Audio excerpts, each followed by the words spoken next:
When it comes to web app and API security, the choice is simple. You can choose Fastly's security solution that teams will actually use in full blocking mode, just like 90% of their customers. Or you can stick with costly options that you probably just turn off. You can get Fastly's all-in-one platform that protects apps everywhere they live, however they're built. Or departments can agree to disagree. You can go to securityweekly.com/Fastly to learn more. Or you can just wish you had. Searching for the best way to protect passwords and privileged accounts? Loucaides empowers security and IT operation teams to discover, secure, and manage all types of privileged accounts with the fastest time to value of any privileged access management solution. Get up and running fast with solutions for privileged account discovery, turnkey installation, automation, auditing, and reporting tools with Loucaides' free 30-day trial. Loucaides, the fastest growing PAM provider in the market, available both on-premise and in the cloud. Get started today with a free Loucaides secret server trial at securityweekly.com/Loucaides. Today's connected world leaves no room for errors. Neustar reliably secures those connections. Neustar's cloud solutions, which include web application security, DDoS protection, DNS services, IP geolocation, and threat intelligence, ensure network availability across the globe. With over 20 years of award-winning security experience, Neustar proudly enables and protects digital assets of some of the world's largest enterprises. Find out how your company can benefit from the power of Neustar's trusted connection by visiting securityweekly.com/Neustar. Secure your world with Neustar. Always on, ultra secure. Well, welcome back, everyone, to Enterprise Security Weekly. Our next live webcast will be held on April 29th at 11 a.m. Eastern Time, where you'll learn how to prepare and hopefully prevent modern ransomware attacks. Adrian, myself, and Jake Williams will be there delivering the presentation. securityweekly.com/webcast. Register today. securityweekly.com/on-demand for all of the entire archive of our webcast. John Loucaides, VP of Research and Development at Eclipsium, is here asking the question, hackers are targeting your firmware. Are you ready? And that's right. There are systems within your systems that can be exploited. securityweekly.com/Eclipsium is where you can learn more, as this segment is sponsored by Eclipsium. John, welcome to the show. Thanks. Great to be here. I always love chatting with you folks. It's going to be awesome. I'm so excited. We're going to try not to get too nerdy on the John. I have a tendency to get like really nerdy.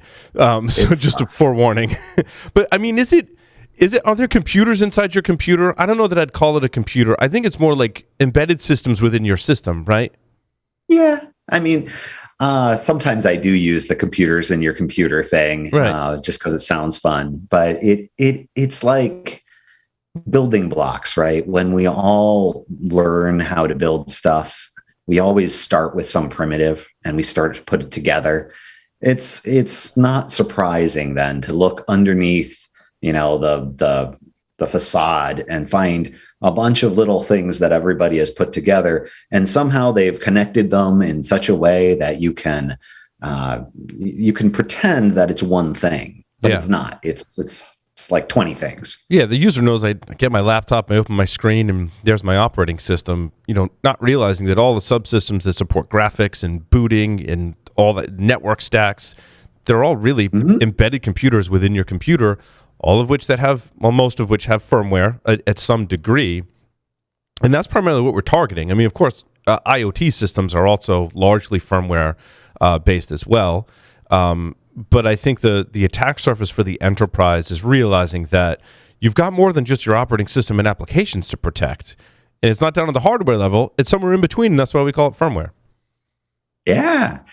If you think about all of these different components and you think about how much code is running on them, it's not terribly far-fetched to say that you probably have more code below the OS than you might have running above it, because it's replicated all those different times, and it creates this set of dependencies that you have to sort of deal with, but you're not going to deal with it because its whole point is to be transparent, to be just something you don't have to worry about. You push the on button and the computer starts, right?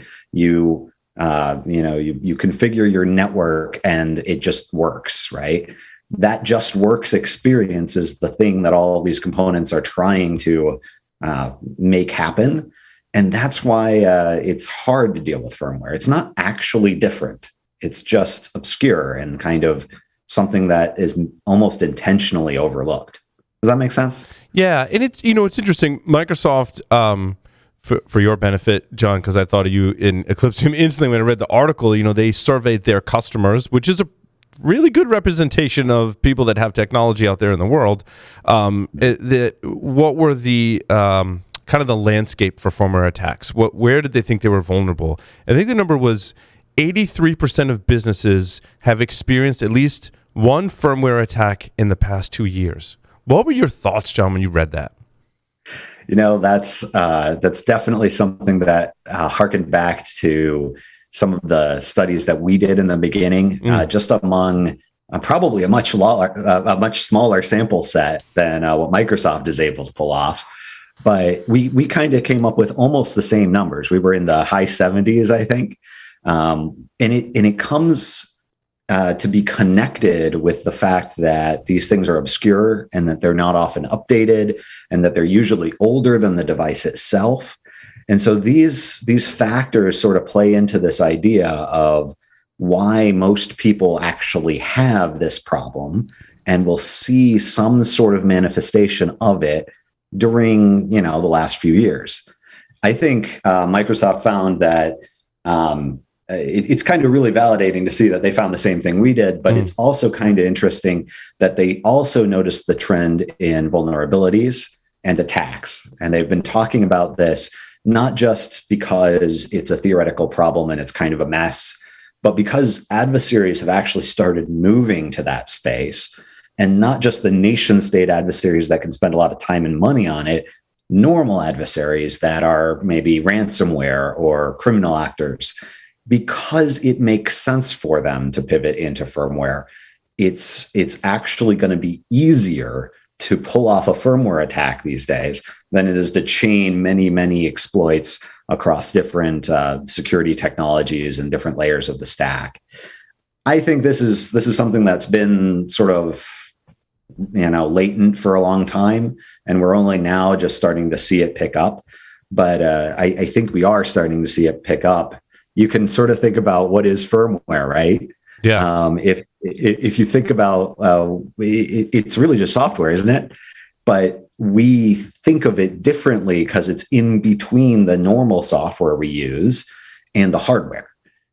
And so if you think about like the recent attacks that have been going around, Excellion stuff, is that firmware? I mean, it's a web sort of vulnerability, right? And it's an exploit, but it is in this device that is supposed to be an appliance. And that appliance is supposed to be sort of an abstraction for us, the users. And what we're finding is that internally to that device has all these moving parts that have to be maintained. And so it's not really a good abstraction anymore. Yeah, it's interesting. We like that abstraction layer because it absolves us purportedly of some responsibility. Like, I've got this appliance, I don't have to worry about the operating system, the applications. I basically get this chunk, what we call firmware, right? It's the operating system and all the software, even the bootloader perhaps, all rolled into one, and I just do my firmware updates and I don't have to worry about it. But it's the components within there that can be vulnerable, and that's just not on your Excellion appliance. That's also within all of the PCs in your environment. Exactly. I think it's the same problem. Like, we talk about the software supply chain all the time. We talk about how you might have a shared library that needs to be updated when you have your OpenSSL and it had some problem and you have to get it updated inside of all the embedded things that are all over the place. It's not that different from the same problem. It just happens to be called UEFI for the BIOS boot stuff, or it happens to be called some embedded Linux or some embedded library. It's really the same problem. And the techniques that we use to sort of attack these problems above the OS or at the OS or in the network, they can work below the OS as well, but you actually have to do different work to understand how to apply it. You have to actually speak the firmware interfaces. You have to learn a little bit about hardware and read some data sheets. This is doable, but it's just that it's generally something that's hidden behind that abstraction layer. Yeah, and I think the attacker's benefit is evasion and persistence would be my top two things I would pick. Yeah, I think the only one I would add to that is there are some attackers whose actual goal is disruption. And if you think about ransomware, there's sort of a disruption goal to that, right? Where you want to get enough evasion and enough persistence to sort of get your hands on all of the interesting, sensitive stuff, and then you want to disrupt everything so that you can actually get the attention that you are seeking, and you might get the payout. I think in the financial sector, or we've seen this happen in banks, and a lot of financial services organizations have been targeted by that sort of a thing. But I mean, I think decades ago, this was a nation state thing where we would have that sort of APT style buried in firmware because no one's looking there. Yeah. But now it's sort of changed. Does that make sense? But I think that's the point, is no one's looking there. I mean, if I'm managing tens of thousands of desktops in an enterprise, I mean, and folks listening, I mean, you're the ones doing that today, right? And I mean, Tom's in your mind, like, I got to protect the applications. I got to protect the operating system.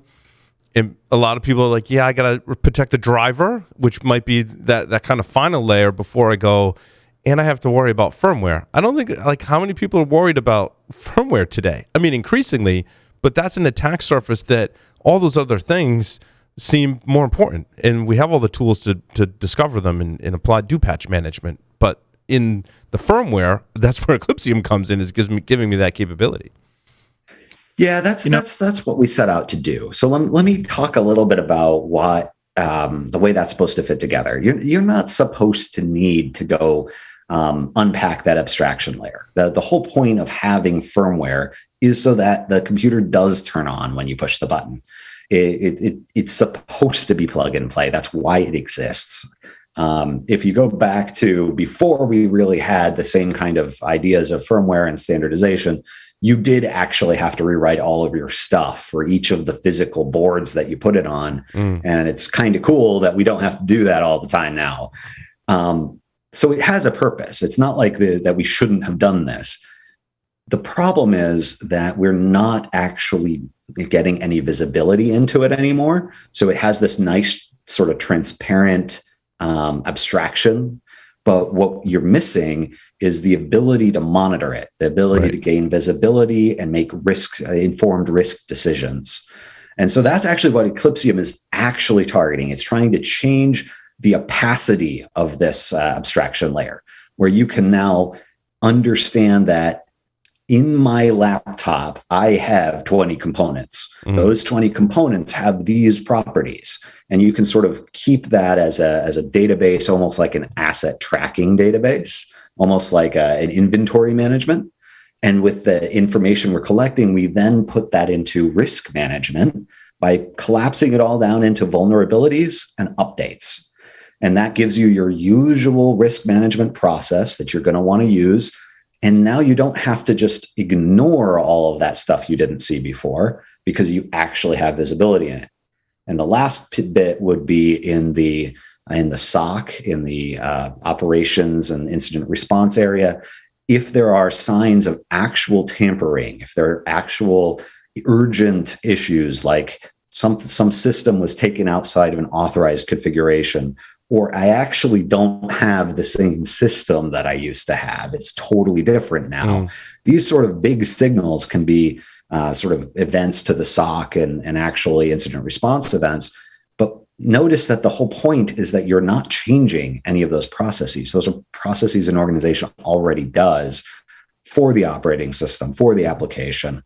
Now you can actually just do the same thing with firmware, and you actually have, some leg to stand on. Yeah, because the big difference, the big change was I don't have to go to every computer in my organization with a floppy disk and boot it to update the firmware and all my components. Now there's communication in the operating system.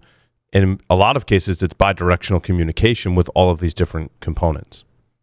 Exactly. And it sort of goes both ways, right? On one hand, that's great. It means that there is a certain amount of transparency. There's an ease of use to it. There's a scalability to it. And by supporting these things, manufacturers and the firmware developers have actually made it possible for us to scale these things. Right. But they've also made it possible for an adversary to exploit those things. And if we don't also keep track of it and stay on top of it the way that we do software applications and libraries and all the other code that we're running, it's going to have the same problems that code did. And so it's really, to me, I really do look at it like, if you remember operating systems in the last couple of decades of how they've matured, you're kind of seeing the same thing happen in firmware. They do have almost the same job where you have to abstract away all of the specifics of this hardware. And then you have to create this abstraction layer, and you end up having to deal with all of the little differences between machines. And when you break something, it affects everyone else. So if you have a wormable attack, you can actually, almost everything is vulnerable, and you can actually very quickly spread. These same sort of vulnerabilities that we saw in common operating systems in the 90s are kind of in firmware today. And what we're doing is just sort of not noticing it because we don't look there. Now, what Eclipsium is doing is just giving you that data so that you could see it. And then actually the natural outcome is, oh yeah, that's because we never patched the firmware on that thing for 5 years. And we got 5 years worth of vulnerabilities. Well, people are finding them. They are reporting them. That's what Microsoft found. They're also exploiting them. And that's the thing that's the scary part. I think changed over the past few years. Tyler, you look like you have questions. So I do have, I have a couple questions. So I guess first part's a comment, like, when you're talking about persisting a threat on an individual device or piece of hardware, the goal of persistence is to get lower and lower, to get further down the abstraction stack. The lower you can go, the better your chances of remaining long-term. Like if you get below the operating system, an operating system patch won't fix the problem, right? So if you get down on the firmware and eventually down on the hardware. So given that threat model, is the biggest threat, I guess, to firmware really a supply chain attack? Meaning if I can attack the manufacturer of the hardware system itself and get a corrupted firmware in play that's distributed massively to every update system, that's the biggest risk, right? I see this as being broken up into parts. And I kind of agree with where you're going there, because persistence is one of those things that the lower you go, the more power you have, right? And the idea of being in the supply chain is pretty low, right? And we have seen a lot of focus on that recently. I kind of separate this into two pieces, and I'll talk a little bit about how we address each one of them. One supply chain attack is the kind of thing that is really just a software supply chain attack. You have, whether it's deliberately and maliciously inserted like a backdoor, or it's accidentally included like an old library, you have some software capability that is vulnerable and exploitable and useful to an adversary, and it's propagated through the supply chain. That is actually really hard to deal with, because you get something like with the SolarWinds update that was signed, it's actually an authentic update from the manufacturer. This makes it hard to deal with. You deal with that in a couple of different ways. One is to start to identify those things. That's why we have research teams that are going at this and doing that. But at some point, there's only so many things you can look at. You won't see it. So what you do is monitor behaviors, and you actually start to identify when that new capability or that exploitation starts to activate, the profile of the device changes. That's actually the maybe what is the key thing about what Eclipsium is doing. We're not using just one technique. We're putting it together into a profile and saying, this device, when it normally operates within these boundaries, within these constraints. And we're always updating what those constraints include. And that's the concept, is that, think of it like a device profile. When you deviate from the profile, you could be exploiting one of these latent issues, whether it's a backdoor or it's just a vulnerability. Additionally, There's the idea of like a tampering or like a counterfeit interdiction, maybe, right? You're going to transport a machine. Somebody opens up the box and messes around, or maybe you're, at some point, maybe we're opened up again and traveling, but you're traveling, you go through customs and somebody does some stuff to your laptop for, only takes 5 minutes. We actually have a cool video about that where you open it up and actually reflash the firmware in 5 minutes. Actually, I think he did in more like 3. But the idea is that those both manifest in this same way where it deviates from the profile of that device. If I have a MacBook Pro or I have a Dell Latitude, I'm going to know that those things operate the same way. When yours stops operating inside those boundaries, something's off, and we can start to investigate that. That's the signal. Sometimes we know exactly what that means because when you're deviating in this way, yeah, that's a specific vulnerability. I know what to look for. Sometimes we can create indicators of compromise once we've seen LoJacks in the wild or Mosaic regressor. Same idea as what you're doing above the OS, but now you're bringing it down to this lower layer.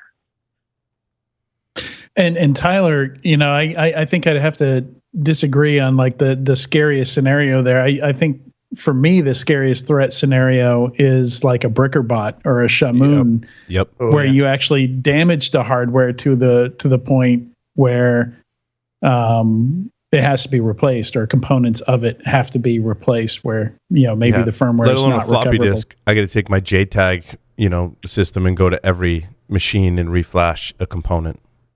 That's if a bad day. If that's even possible. A lot of times that's not even possible. Yeah, that's do you have the known good image? Because I don't. Right. Yeah. You need the known good image. Have done that before. Then you need the mechanism. There are some printers, like if you disrupt the firmware, like legit, the manufacturer has not even provided a way to do that. Yeah, let's really go, Adrian, let's really go doomsday and combine your threat model and my threat model. Then we're really done. Right.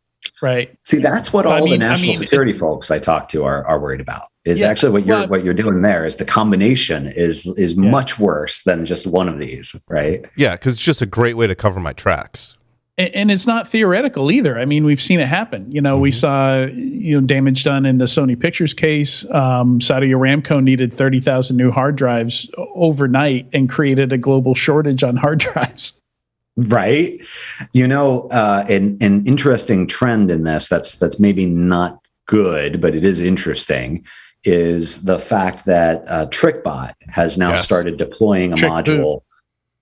Trick boot that will go in and look for one of these vulnerabilities. And it's not just any, it's the one that lets you rewrite firmware. If that vulnerability is present, they were deploying this module to high value targets.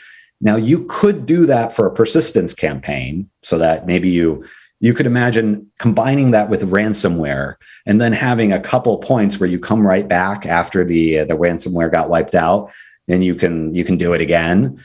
You also have a capability where if you changed one line of that code, you've bricked the box. That means the motherboard is no longer booting.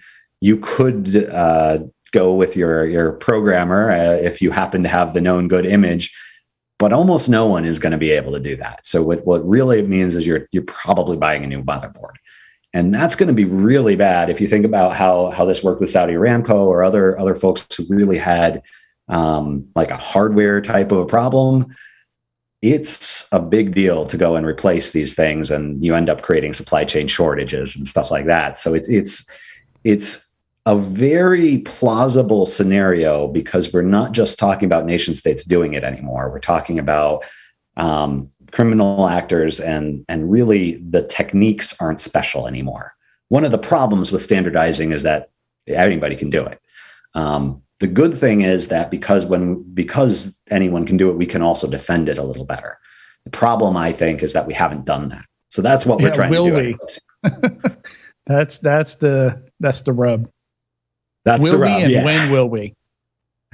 Yeah, it's like now's the time. I think one problem is that we always put these things off because we think that they're not the current problem. We think that we have something right in front of us that is until it is more urgent. But it turns out that this is changing right now, because you're getting these cases where people are using firmware and they're not just nation state actors anymore. And that's a real game changer, I think, for why you want to go down below the operating system level.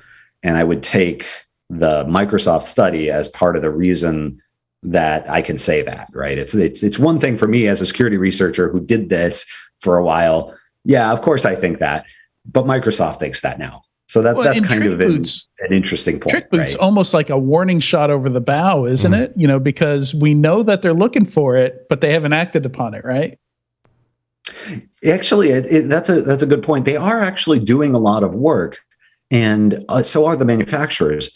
The tricky part is that one part to this doesn't solve the problem. You need to get to the end user, to the IT department, to the enterprise administrators, and they need to have something they can see, something they can use. And to date, almost all of the technologies I've seen have been too opaque. They're not something that an enterprise IT administrator can use to see where they're at in their fleet right now. That's so there's a last mile problem. Well, yeah, and also there's the ubiquitous nature of all the, like, you know, my video card comes from NVIDIA, right, as NVIDIA chipset, and my motherboard is Asus, and then Asus, you know, partnered with Realtek to make my sound card and, you know, my network card that's on board. And in a lot of these cases in the enterprise, like even Lenovo will give you maybe access to manage some of that, but it's typically, in my opinion, limited in features, although there have been, Lenovo actually surprisingly has actually not surprisingly has had a fire lit under them and has done a good job. But regardless of what your hardware stack is, if you get management software that helps you do this, there's usually some features limited. And it's only like one or two of those components. Like I'd need to have 3 or 4 different management systems to look and manage the firmware, but they're not doing the stuff that John's talking about at Eclipsium, where they're looking at the attacker profile and how firmware is behaving, which is important. Well, and you might get it for one component, right? Yeah. If you happen to be a fully homogeneous shop and you're going to run all the Lenovo stuff, and the Lenovo stuff actually manages their stuff really well, that's cool. There's sort of 2 problems. One is most people don't do that, and that you mostly end up with a one-off over here, and then you got to do the same thing with Dell. Yep. And you got to do the same thing with HP, and you got to do the same thing with the Supermicro stuff that you're running in the server closet. Yep. This becomes really unwieldy. The second thing is that you usually get only one view from the manufacturer. You're getting the view that they are providing to you, and they are the ones who made the stuff, which in one sense means they know what they're doing, but in another sense means you're only seeing what they want you to see. Mm-hmm. And so one of the points of having an independent party come in and do this is the heterogeneous aspect to it. It'll work on all of those things, but also the independence of it, where you can actually compare. I mean, I don't know what you did in Lenovo BIOS development, but it turns out that the profile empirically tells me that this one over here is not like that one over there. Now, if that's correct, okay, we can figure that out and probably want to talk to each other. But probably it's not correct, because if it were the case, they would both be the same if this was intentional. Yeah, because I think the challenging thing in this threat landscape is the number of different components and how they can change, even from just laptop refresh to laptop refresh, right? Sure, I've got, we're picking on Lenovo, right? Whatever the hardware manufacturer is that does this round of laptops, it could even be a different revision of that hardware now has completely different subcomponents in any number of these areas. And that happens all the time. Mm-hmm. It's because it's wherever they can get the cheap, maybe they wanted to save some cost and they got it cheaper from somewhere else, right? Yeah, or it might have been a total supply chain shortage kind of a problem where they got it where they could get it, and that happens a lot. And you want that, actually. If you think about maybe at a macroeconomic scale, you really do want to be a little bit resilient to if we get a hurricane over here. If a ship is blocking, ships blocking the Suez Canal, just. Oh yeah. global pandemic. That sort of stuff. Yeah. We need a workaround. Right. So that means that if you're going to accept and work with workarounds like that, you have to be you have to be able to stomach the heterogeneous nature of all of those components. And that means if you stick in just one area, the problem is that it's fragile. As soon as you change something, all bets are off. Which is why we took a different approach when we were studying this as security researchers. I'm not going to geek out. Not stay high. But if when we were doing this as security researchers, you have a tendency to dig into one specific thing because that's how you learn about it. And for me, that's been the key. I love just the science aspect of hacking, right? Where you're running little hypotheses and testing stuff, and you end up learning how things work. Well, what we did is we abstracted that out to the common thread across all of these components, and we tried to make this scalable.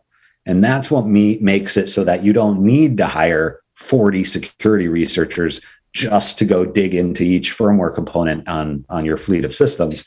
You can run a piece of software.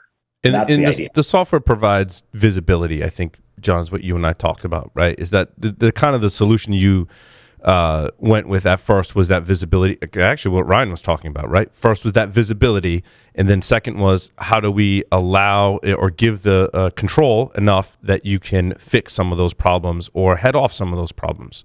But at the very least, you got to know about those problems. Absolutely. And I guess the message that I would give folks to take away from all of this is it's not something that's different, at least not anymore. It used to be a specialization that you needed an expert to go deal with.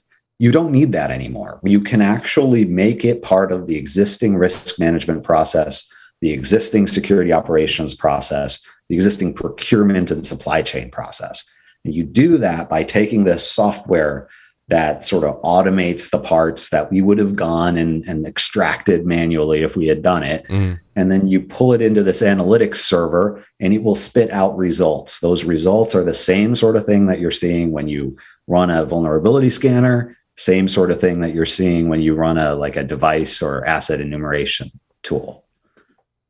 Yeah. And the patch management, I think on the remediation side, it's scary because this stuff can break stuff, right? And I think that's also the reason why folks don't want to go in. I remember reading a study about Apple computers, why most people don't apply it is because it could break stuff. And when this breaks stuff, especially if people are working from home, now I'm back to I got to go physically to the system to do something to fix it. It's such a bad They time got to ship it off to somebody. Yeah, Put exactly. it in the mail. Yep. So I think one of the things that we often see that's a barrier to getting people to care more about a particular security issue is that visibility piece, is understanding that, yes, this actually does exist in your environment. In fact, there's a comment in the Discord about, hey, wasn't Intel vPro supposed to help fix this? And my response is when have you ever seen vPro ubiquitous throughout an entire corporate environment? You're going to have Macs, you're going to have AMDs, some Celerons, some Atoms in there, just a whole mix and match of different stuff. And I don't think the vPro market share right now is anything significant, to be honest with you. Right. I mean, they're common in business if you want to pay for the high end stuff. Yeah. And that's actually the trick to, I think, what you're saying is that if you go with all the high end stuff, yes, it turns out the manufacturer did more to make it better. And that's not a bad thing. You want that option, but you're not always going to take that option. It just doesn't work that way for every organization. So, and hey, that's great for the 20% of your organization that went that route. But what about the other 80%, right? But there's another side to this too. I've also never seen any of those systems exist and not have a vulnerability. So these vPro systems. So it didn't help. Huh? So it didn't help. It didn't end up helping. Well, I mean, it helped. I don't want to give it no credit, right? But it's not a silver bullet, is what I'm really saying. It's not like you got the vPro thing and now everything's cool. you still can have exploitable firmware problems, right? vPro provided these basically security features. And now with what they've actually added recently, they've added a lot more. They have more security features. They have attestation mechanisms. This is great. Are you using it? Like, is anyone looking at that? If it told you something was wrong, would you even know? Those are the problems that have more to do with vPro than vPro itself. Like, I could geek out with you guys about the details of how they work and what the vulnerabilities have been and all that sort of stuff, but it doesn't matter. No one's perfect and no technology is perfect. So when that happens, who's looking? And it really comes back to that IT organization, not just in procurement and what you bought, but after you bought it, after you deployed it, are you looking to see that anything is actually wrong? And when you're not, big surprise that it's a great place for an attacker to hide. Big surprise that it's a great place for an attacker to bring down all your stuff, right? That sort of thing. That's where I was going with my question is what would you recommend for people to get some more visibility around this? You know, is there a free tool out there or some straightforward way that you could do a scan through your environment and say, you know, this is how big the problem is in our particular environment, and this is how much of the problem we have? Well, that's where I think if really, I would say we're very open to talking with folks and actually letting you run a scan and actually doing something like that with you, because that's kind of the idea. Is in every sort of case that I've done, when I've looked at maybe a small pilot or even a larger environment, there's a vast majority of machines that are probably vulnerable. And you probably know this before you even do the scan, because just think to yourself, in the past year, there have been a whole bunch of BIOS and other component firmware vulnerabilities. You can just do a quick Google for any of these CVEs. And have you updated your BIOS in that amount of time? Have you updated the firmware to any of these other components in that amount of time? If the answer is no, well, that CVE wasn't even known before that. So it couldn't have been fixed. So those are the sort of things that you kind of know the answer before you start, but that's where the conversation comes in. Sometimes, like Paul was saying, just updating everything isn't the right way, because you're going to take a massive risk of something going wrong in the update. So staging those updates, picking which systems go first, understanding what the risk is for the systems that haven't been updated yet, that's what we can talk about. And we are kind of friendly. We like to do that. That is actually why we did this. So it would be, John, if folks want to experiment, on their own, you are one of the founders of the ChipSec project. That too, actually. So if you're really technically inclined, I don't know that all of the business people out there would be into getting into device drivers.